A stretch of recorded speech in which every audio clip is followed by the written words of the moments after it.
My name is Wilton Robinson Jr.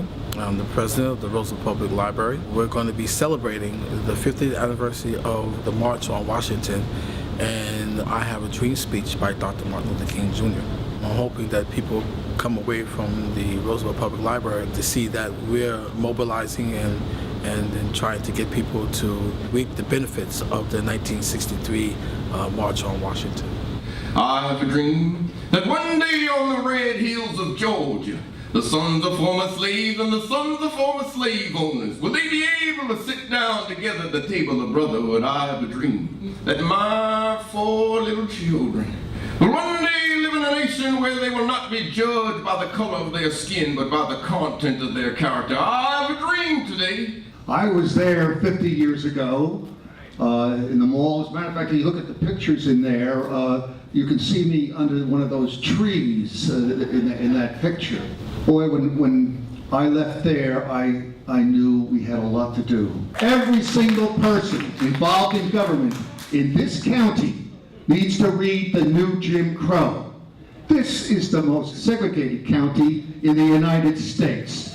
And the ways that you suffer is that your children are deprived in education. Why are our children going at alarming rates? They're getting arrested and going to jail instead of going to college. We have more black males in jail than we do in college campuses across America. That's a shame. On election day, we have to go out and vote. We need to educate ourselves as to what is happening in our communities. I have a dream that one day, down in Florida with its vicious racists, with its governor having his lips dripping with the words of interposition and nullification, one day right there in Florida, little black boys and black girls will be able to join hands with little white boys and white girls and sisters and brothers. I have a dream today. I have a dream that one day every valley shall be exalted. Every hill and mountain shall be made low. The rough places will be made plain, and the crooked places will be made straight, and the glory of the Lord shall be revealed in all flesh. The power or right to act, speak, or think as one wants without hindrance is a natural, basic concept. Yet, for African Americans, this thing called freedom and equality has been at the controversial root of their struggle as a people throughout the history of the United States of America. So let my people eat.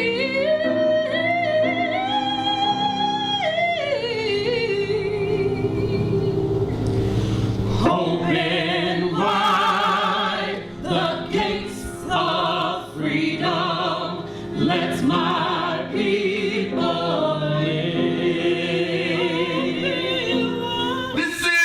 faith that I go back to the South with. With this faith, we will be able to hew out of the mountain of despair a stone of hope. With this faith, we will be able to transform the jangling discords of our nation into a beautiful symphony of brotherhood. With this faith, we will be able to work together, to pray together, to struggle together, to go to jail together, to stand up for freedom together, knowing that we will be free one day. It's hard to believe that we're fighting the same fight.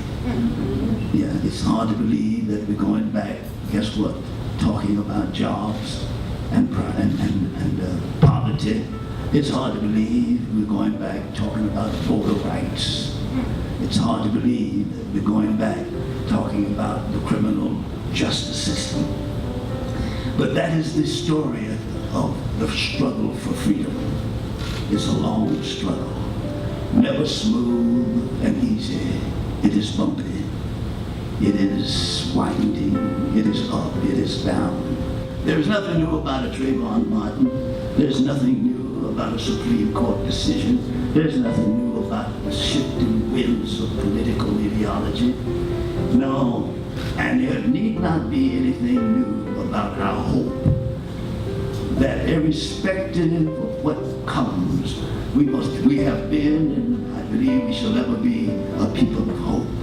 Let freedom ring from Stone Mountain of Georgia.